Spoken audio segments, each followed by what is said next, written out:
Welcome, welcome. Well, just throw it down if you're done with it.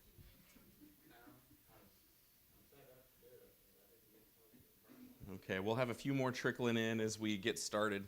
Layden, you want to say a prayer for us, man? All right.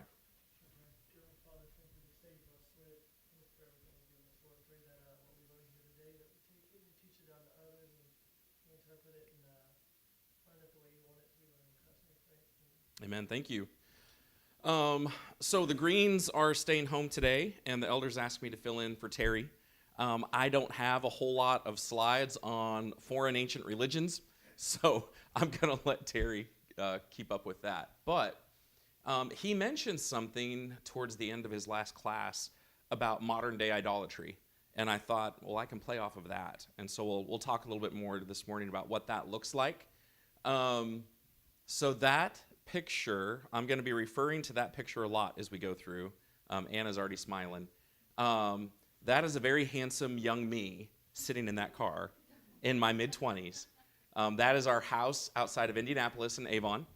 That car actually belonged to some friends of mine. The husband had a black Mustang Cobra. This is his wife's car, the white Shelby, and he was selling it because they had just had their first grandchild, and she's like, I can't bend in the back seat, put my grandbaby in the back. So they were trying to sell it, and they were selling it for a steal at like $60,000. That house cost about $120,000, something like that. So I'm going to be referring to that Mustang as we go through the lesson. Okay, that's why that's up there. But what we're going to talk about is how something becomes an idol in your life and how it progresses. Okay, so let's start in James chapter 4.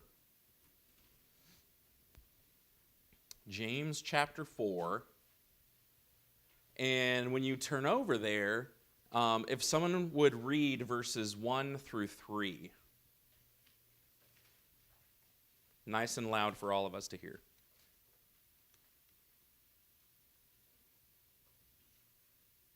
Joe? Thank you. Where do wars and fights come from among you? Do they not come from your desires for pleasure that war in your members? You lust and you do not have. You murder and covet and cannot obtain. You fight and war, yet you do not have because you do not ask. You ask and you do not receive because you ask amiss that you may spend it on your pleasures. Yeah, 1 through 3, that's perfect. So there's several reasons that he gives there for why there are fights going on. But looking at verses 1 and 2, he asks the question, what causes quarrels, what causes fights, and what is it that causes those?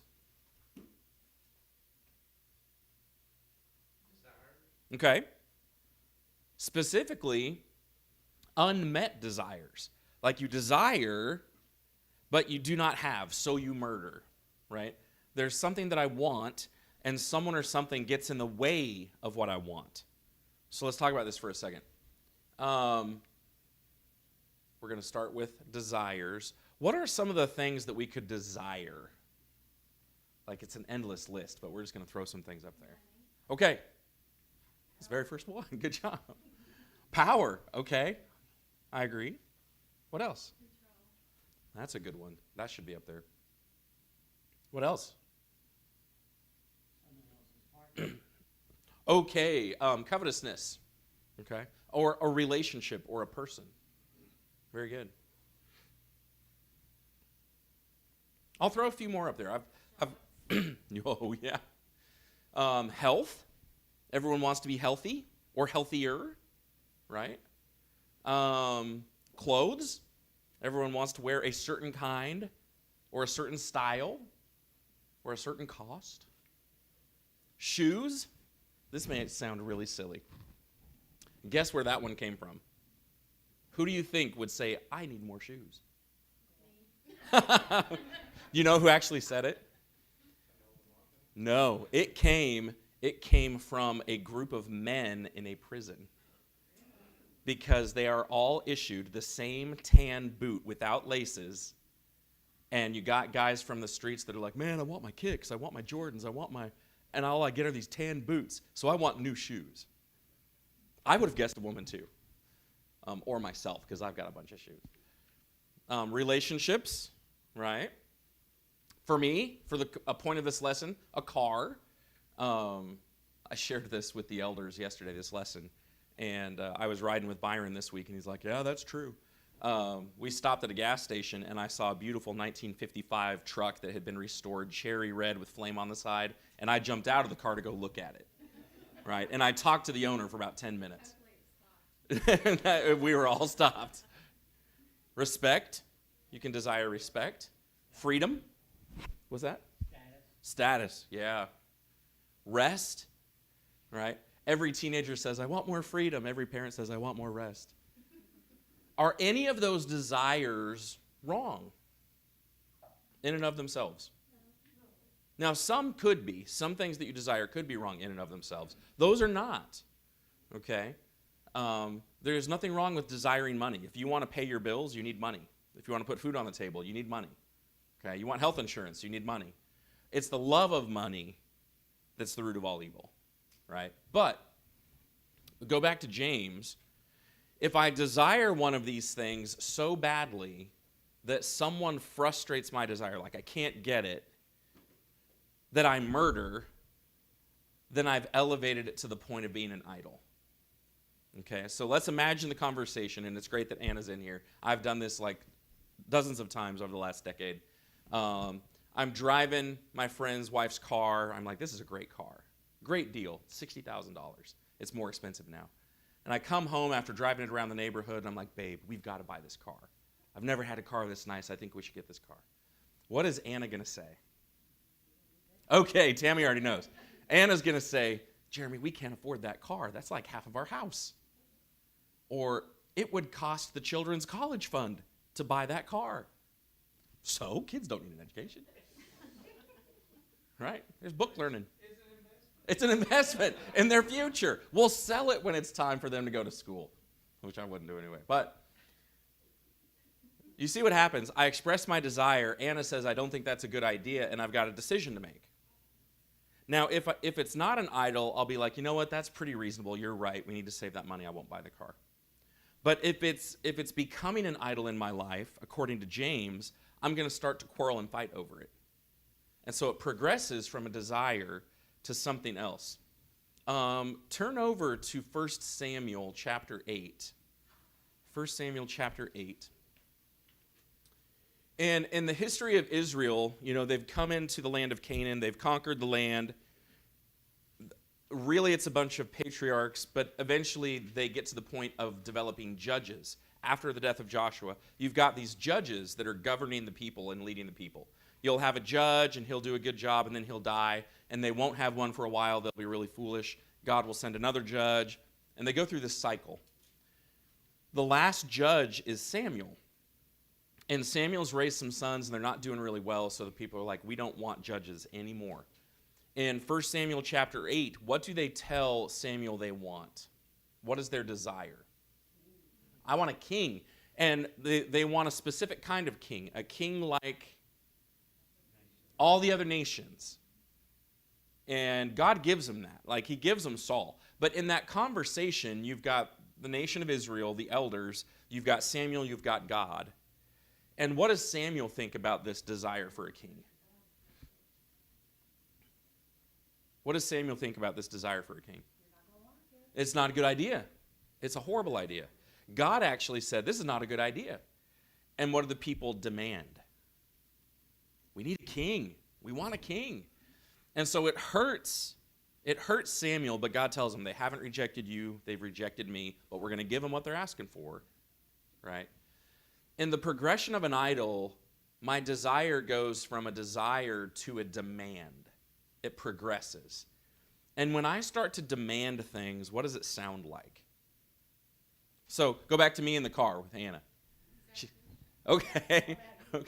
What might I say? What does selfishness sound like? Okay. I deserve it. I've never had a nice car in my life. My first car was a beat-down 86 Ford Taurus with 6 seats. Like, I deserve a good car. I'm a red-blooded American.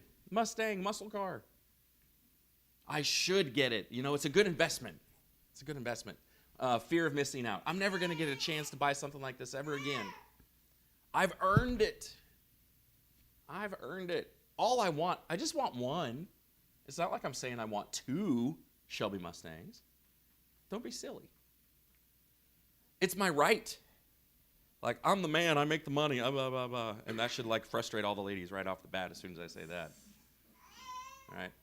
Like, I could not afford to replace Anna. So, in the progression of an idol, it goes from desire to a demand. And let's say Anna's really gracious and she's still being really reasonable. Her voice is really low and she's like, Jeremy, I still don't think this is a good idea. I don't think it's the right idea. And she frustrates my desire again. It goes from a desire to a demand to what? Turn over to 1 Corinthians chapter 4. 1 Corinthians chapter 4. And when you get there, somebody read verses 1 through 5.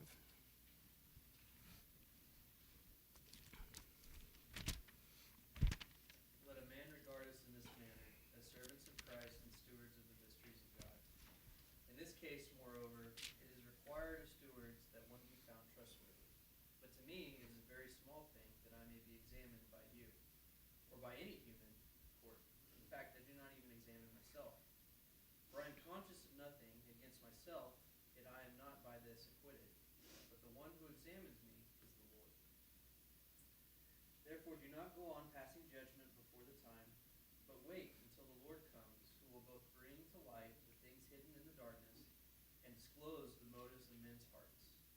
And then each man's praise will come to him from God. Okay. So here in 1 Corinthians, Paul is having to defend his ministry as an apostle.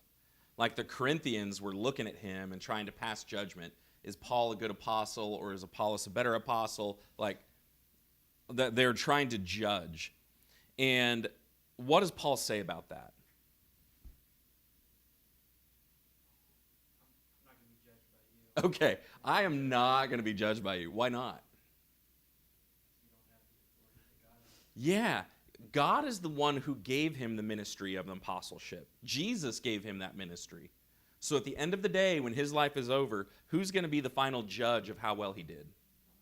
God, right? So look at verse 3. With me, it's a very small thing that I should be judged by you. Like, he's not trying to be rude, but he's like, I don't care what you say. In fact, I don't even judge myself. He's going to leave that up to Jesus. I'm not aware of anything against myself, but I'm not thereby acquitted. It's the Lord who's going to judge me. And then in verse 5, therefore do not pronounce judgment before the time, before the Lord comes, who will bring to light the things now hidden in the darkness, and will disclose the purposes of the heart. He's like, you're trying to evaluate my performance, which you're not qualified to do. But besides that, there is no way that you can judge my motives behind this. Does that make sense? When we've got an idol in our life, we have this desire. It may be for a neutral thing or even a good thing, but it's more important to us than God. This desire has grown. I start to demand it, and if someone starts getting in the way, I start judging them, and I start judging their motives. So going back to the car, Anna's like, Jeremy, that's a bad idea. It's a bad investment, not good stewardship. And I'm like, you, see how I've shifted it? During the demand, it's all I. I deserve, I should get, I've earned all I want. But with judging, I start judging her and her motives. You can't ever let me get what I want. You don't ever want me to be happy. You're so selfish. You're thinking about kids going to school. I need to get this car. Right? It's true. But see how I'm flipping it around? I'm blaming her of being selfish. Or you never let me get my way. There's several things wrong with that statement, but what's one of them? Okay, I'm using this exaggerated language. It's just not true. There are times that she did let me get my way. She said yes when I proposed. She gave me my way there, right? But when I'm judging somebody over my idol, I'm not making sense. I'm just throwing anything at the wall that might stick that will let them get me what I want. Okay? Now, finally, I desire, I demand, I judge, and then it leads to punishing. Okay? Look at Proverbs 27. So before you move on. Yeah, go ahead, Joe. I think in all those things, Yeah. you are projecting your own motives and feelings. Good observation. Yeah. If you didn't hear Joe, he was saying in a lot of these, what we're doing is projecting our attitudes on them. We're making them the bad guy with the problem when I'm really the one with the problem. And you're assuming that they are thinking exactly like you are, when in fact maybe that they may be really coming to you from a pure heart. Sure. Sure. Yeah, go ahead, Mark. You know, got a new truck a few years ago. It's kind of, it's not that special, but it was the nicest I'd ever had. And I knew Yeah. I was putting too much emphasis on that truck. And so as soon as I got it, I was parked in the driveway and my daughter backed into me. Oh, man. Couldn't turn that into insurance. And Oh, man. then it got hit by hail twice after that. One time so much they almost considered totaling it out. And then that cured me. Okay. So I'm making a joke about this car, right? I have never done this. But I have done this. Okay? So I'm gonna tell you a real story that is comical, but it was me with this. So years ago, what, 10 years ago now? We were at an adoption fundraiser, and one of the items that was being auctioned off was an African safari where you could go hunting, right? And your stay, your lodging was all included. It was free. Every hunter got a free animal, like a low dollar free animal. You just had to get your plane ticket there, and any extra animals that you shot you had to pay for, and blah, blah, blah, blah, blah. So I'm setting up, and me and my buddies are looking at it. We're like, that's a great deal. And so I talked my buddies into, hey, we should try to get this thing. And so Anna shows up. We have not talked. And I was like, hey, babe, me and 3 other guys, we're going to go in on this thing. We think it's a great deal. It's for the babies. And she was like, Jeremy, I don't think we can afford that. There are other things. I'm like, babe, it's super cheap. Like, the lodging is free, and there's a free animal, free. It's just a plane ticket. And she's like, no, I don't think we should. So I went to my buddies. I'm like, guys, I'm so sorry I talked you into this. I just probably shouldn't do it. And they're like, it's okay. And we sat at the table, and I was like, I talked him into it. I'm responsible. I really have to follow through. So we're sitting there having this conversation. She's like, Jeremy, you shouldn't. I'm like, I'm gonna. And so we won it, and I won this safari. And within a year, I paid $1,300 for a plane ticket. And then we got there, and the very first day, like, I had looked at the price list, and I was like, I can afford to shoot this animal, get my free one. The very first day, I shot at the wrong animal that cost $1,500. Like, I shot the thing, and my buddy was like, hey, big spender. I was like, what are you talking about? That's like $300. He's like, no, add $1,200 to that. And you shoot the thing, you pay for shooting it, then you pay for cleaning it, then you pay for shipping it. And so I come home from the trip with my head hanging really low and having to explain to her why our kitchen remodel is going to be delayed.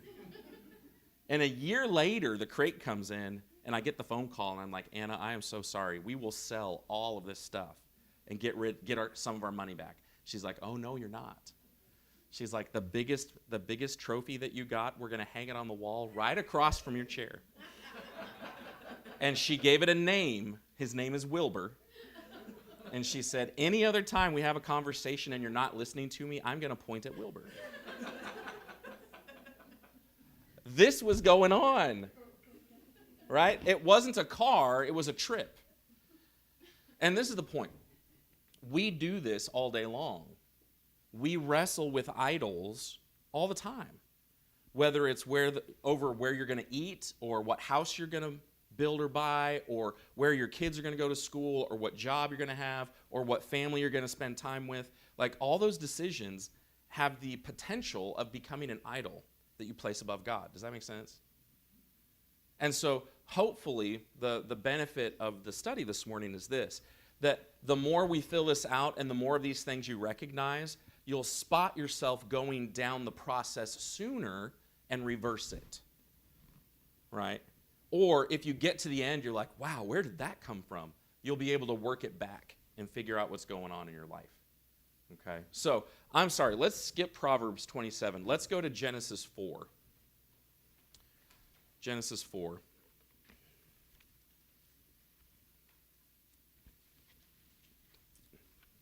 So the idea is this, that when an idol becomes full-blown, you have a desire that leads to demands, that leads to judging. Eventually, you start to punish people for your idol.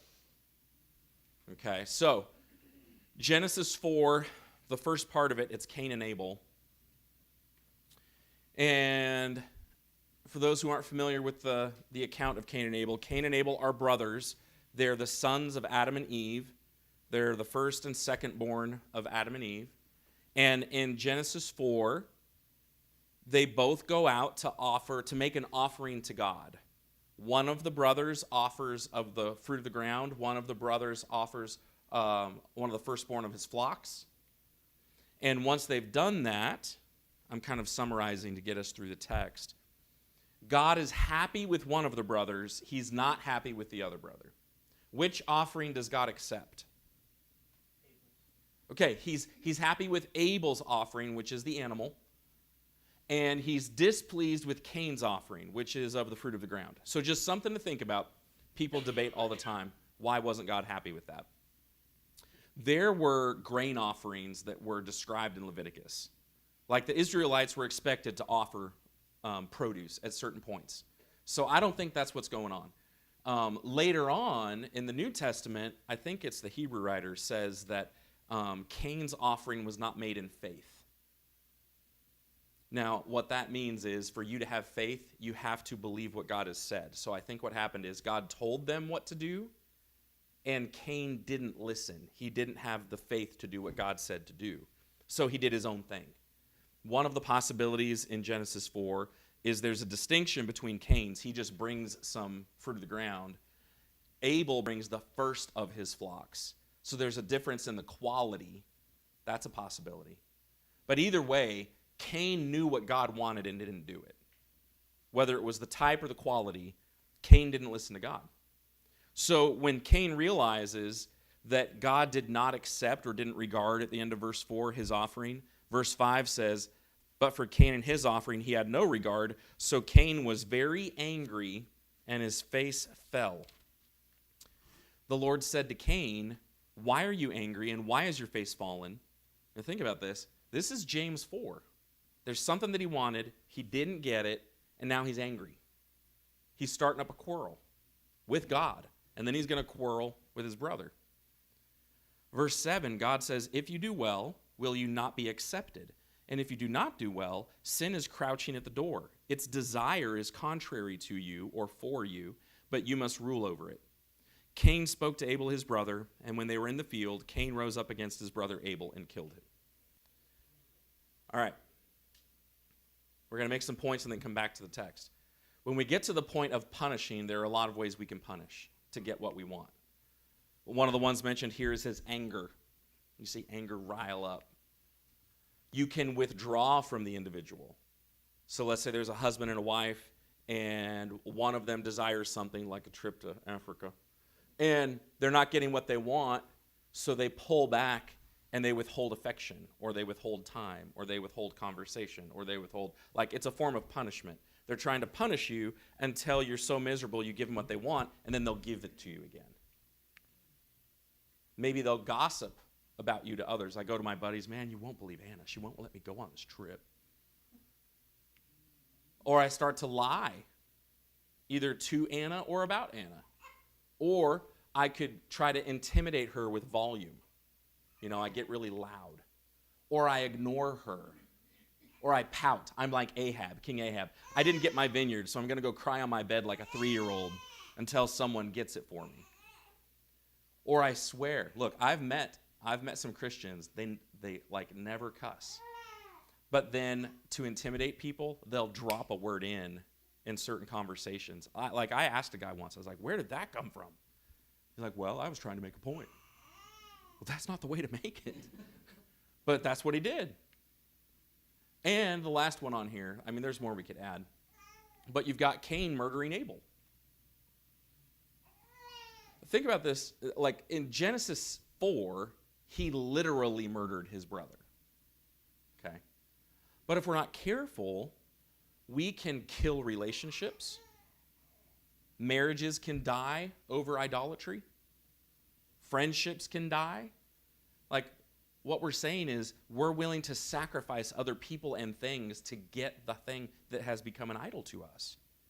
Does that make sense? So let me ask you kind of a trick question. In Genesis 4, how many blood sacrifices were there? Who offered a blood sacrifice?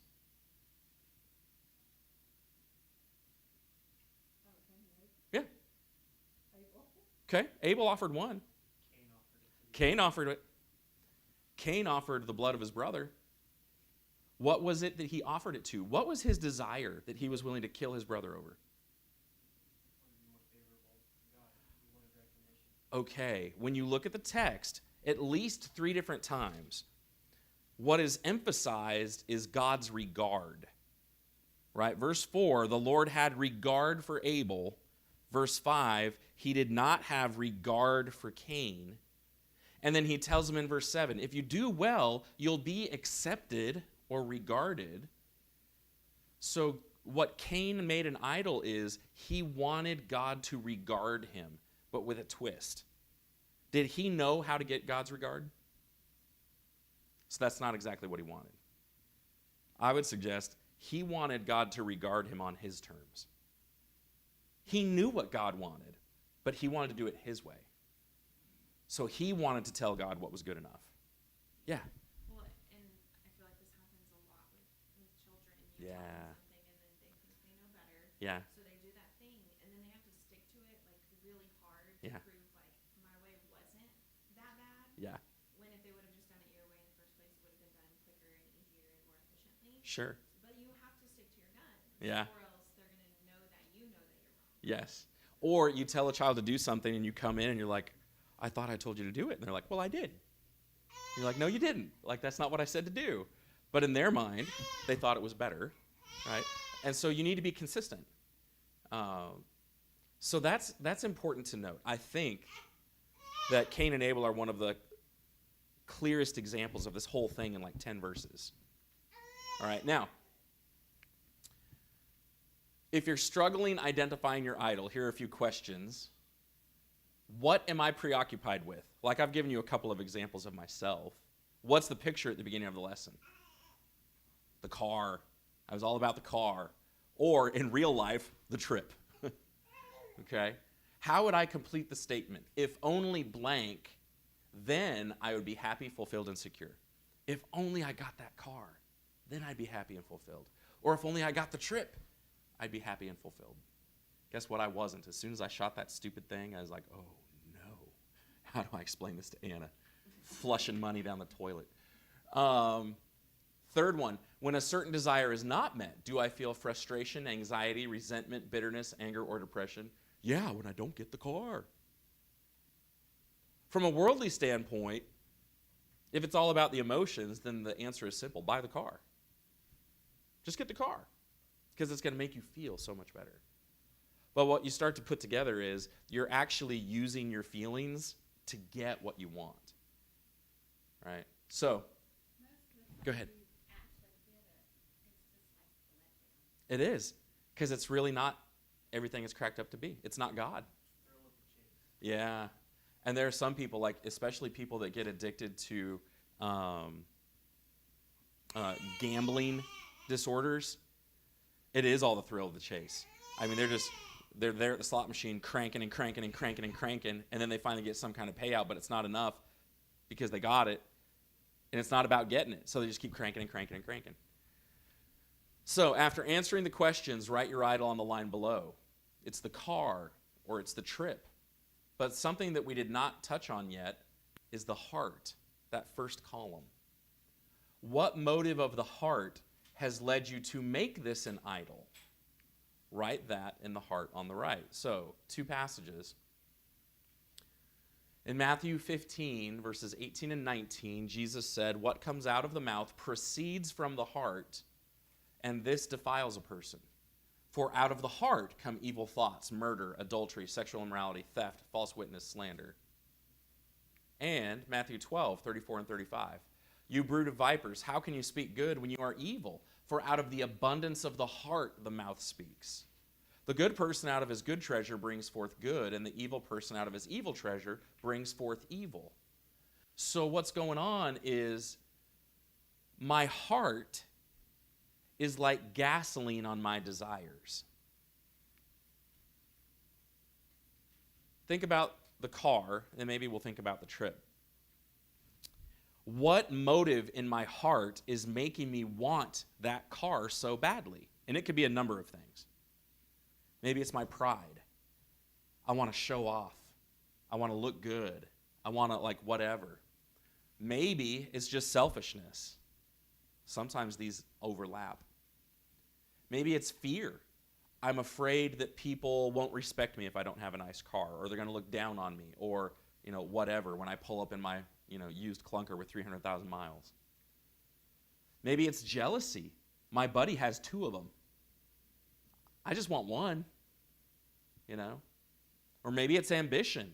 I'm just going to keep working to upgrade my car and upgrade my car and upgrade my car, and that's that's the gas on my desire, and it's just flaming up. Does all that make sense? So when this stuff starts to pop up in your relationships, you start to see these desires and demands and judgments and eventually punishments. The process is, oh man, we're somewhere on this escalation. Let's stop and work it back. What's the actual desire? And then what's going on in my heart that's elevating that desire so badly? And that becomes the conversation between you and your spouse, or you and your kids, or you and your friends. And there's one more slide will pop up here, but I've been talking for a while, so I'll stop.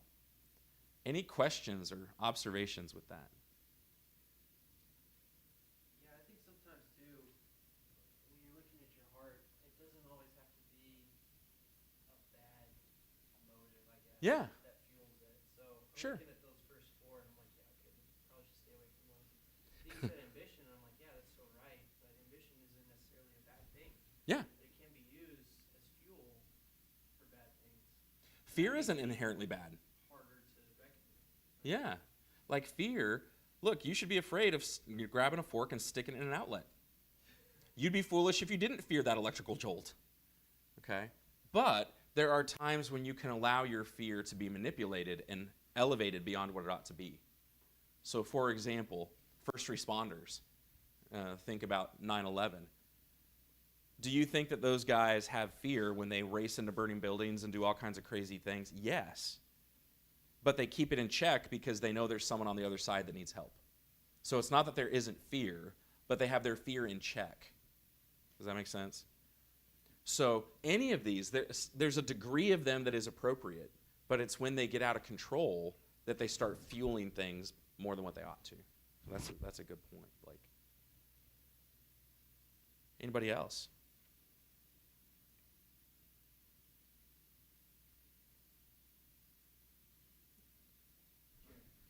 Go ahead, Mark. I think it doesn't matter whether you're rich or poor, whether you have a lot or a little bit, you can still idolize things. Oh, absolutely. And I think whether you're rich or poor, as long as you understand that it's whatever you have is just something that God has given to your use as a steward, and it belongs to God. Yeah. Then you'll be all right. So you're saying contentment is a great antidote to a lot of this stuff. I agree. Godliness with contentment is great gain. Very good. Blake? And I think there needs to be one more column that says, was it worth it? Yeah, but the answer all the way down there is no. It's all the same answer. No. I was thinking about what Ellen said, Yeah. Like, all right, when you finally get the thing, it's kind of like, okay, well now what? I had this projection Yeah. in my mind that this was going to be an awesome thing. Your trip, you're like, man, it's going to be an awesome thing. Yeah. You shoot this animal, it's an awesome animal, but you're like, oh, well, I got to pay for it, The second I pulled the trigger. Mark with his truck. Yep. I had this brand new truck. Gets Smashed. smashed into by Right. missing Alyssa. and then it gets hailed on. And, so we build these idols up, Yeah. but then we're disappointed ultimately because they're temporary. They're not God. And Jesus says about laying up our treasure. Yeah, yeah. We shouldn't put it in things that are on this earth. It's so hard to do. We should lay up our treasure in heaven where Yeah. moth can't destroy and who doesn't break in the sea. Amen. That's true. Yeah.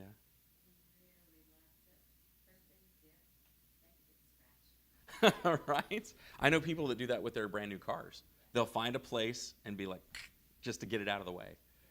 I would have a hard time doing that, but that's going to happen naturally. But I think the attitude is right. It's putting things in perspective. That's a good example. Well, let's talk about the remedy for idol worship. So an idol, like a simple definition, a biblical definition of an idol, is anything that you would sin to get or sin if you didn't get. I'm going to sin to get it, or if I don't get it, I'm going to sin. Because it's that stuff that you've put above God. Okay? So the remedy for idol worship, which is the remedy for a lot of things, we won't look at all these passages, but there's one I want to spend some time on. The first is this: we need to repent of it. That's anything. I realize that I've been sinning against God. I realize I've been putting something ahead of God. I need to repent of that. I need to confess that to God and confess it to the person I've been sinning against. So my conversation with Hannah, I'm so sorry that I went on that trip. I mean, that was selfish. It really was. But then all these other passages about I need to fear God more than the thing. And biblical fear is the idea of holding something in awe. You know, if I'm fighting for that car, I am in awe of that car. I think it's beautiful. I could tell you all day. All the mechanics, all the specs, all the stuff. I'm in awe of that car, that machine. Or I'm in awe of the trip. And some of those things are awe-inspiring, but they are not more awesome than God. So I need to fear God more than I fear anything else. I need to love God more than I love anything else. 2 Peter 1, 3 through 4, I need to trust God more than I trust anything else. And I think this last one kind of like ties them all together. I need to delight in God. Turn over to Psalm 37, 4, and let's talk through this one for a second.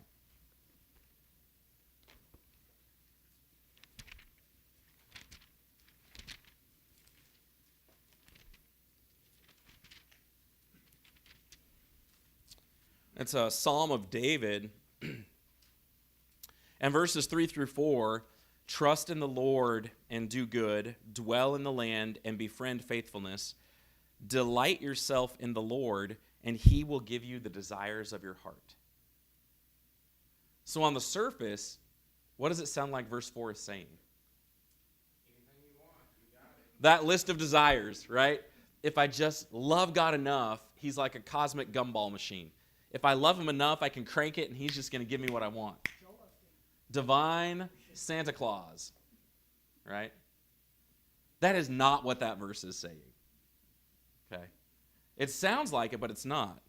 Let's look at the first half of the verse, verse 4. Delight yourself in the Lord, and think about different things that you enjoy, and then ramp them up times 10. Like, God is the most incredible person, and I just delight in Him. I love Him. I want to be around Him. I want to know more of Him. I want to take on His character traits. Like, I delight in the Lord. Okay, we're just trying to embellish that phrase. Go to the second half of the verse. Delight yourself in the Lord, and then God will give you the desire of your heart. If you delight in the Lord, then what is the desire of your heart? More of God. So what is the verse really saying? If God is your ultimate priority and your ultimate desire and delight, then what is He going to give you? Himself, and more of Himself. Think about that. Somebody who has not become a Christian yet, somebody who has not become one of God's children yet, is looking for God, and they've been trying to find God. What is God going to provide a way for? For them to hear the gospel. I think there are other passages. The eyes of the Lord are roving over the face of the earth, looking for those who seek Him. right? And then I become a Christian, and God is my delight. Jesus is my delight. What is God going to do for the rest of my life? Make me more like him. Give me more of him, right? So that's why Ellen's point is so great. Nothing else can do that. Nothing else will satisfy my heart the way that my Creator will. A car won't, a trip won't, another person won't. And this kind of puts all of our earthly relationships in perspective. I love Anna, and I will sacrifice myself for Anna. And she has done that for me. But at the end of the day, God is the one who comes first. Right? And I love my kids. Second to God is Anna, third to God is my kids. But God is first. He needs to stay first. And the problem with idolatry is it messes up all your priorities. It shoves God down, it shoves your spouse down, it shoves your friends down, it shoves your kids down. Idolatry messes up the whole thing. All right. I'm waxing an elephant there. Anybody else? Thoughts or questions as we kind of wrap all this up? So are your idol temptations the same now as they were when you were a 20-year-old versus No. when you were a teenager? No. That's a good question. They're not. They change. Look, when I was 20, I think this is true of most 20-year-olds. This is just an age thing, right? You think you're invincible. You're not thinking about health. You're not thinking about life insurance. You're not thinking about any of that stuff. You're just living, right? And then the older you get, your desires and your priorities shift. They just do. I think that's a natural thing. You grow up. Yeah. You see what's important. Amen. Good point. Now, I still love the Lord, so as your perspectives change, the constant should be God. And it changes from day to day, too. I mean, you're fighting this thing every day. So if that's true, and you're trying to accomplish those things, if those things are going to keep things in its place, in its proper perspective, then what can I do to make sure that I'm fearing, loving, and trusting God? Yeah, I need to spend more time in His Word. I need to spend more time around His people. I need daily reminders of who God is. Because if I don't interact with God, my awe of Him is going to fade. My love for Him is going to fade. And so I need to make sure that I keep all that fresh. Yeah, I told Angie I'm going to channel Ron when I'm sitting by her. I'm going to bring up James 4, verse 8, where it says, draw near to God and He will draw near to you. Yeah, Like Ron's favorite verse, but it's so true for this yeah, application. good. Okay. Well, I hope that was helpful. It's been a helpful perspective for me in my personal life and in my marriage. Seriously, this is the language that we use as we talk with each other. And we've tried to teach it to our kids as they get older. Because your kids are going through this same dynamic too. If you tend to think of other people before yourself, that helps. Amen. That's true. And you need other people to help you recognize this in yourself Yeah. as well. Yeah. I think that's the most important part. Yeah. Coming at them and be like, can I talk to you about your idol? Don't do that. But you might start with, hey, can I make an observation? I might be wrong, but is it possible? And then throw it out there. If you come at them with a scope, hey, I found your idol, man. That's not going to go over well. Yeah. You need to take the time to think about what you're thinking about. Yeah. To think about who you are and how this fits you. Yeah. Meditate on it, I guess is what I'm saying. Yeah. Well, especially, I'll go back to it. Just that whole chart, that whole dynamic. Be working on thinking about those columns. Your heart, your desires, your demands, your judgments, and your punishments. And I think every personality kind of leans toward a form of punishing. Although I think everybody, if their form of punishing isn't working, is able to shift to a new one. They'll just keep escalating until one works. And listen, this will happen with your kids.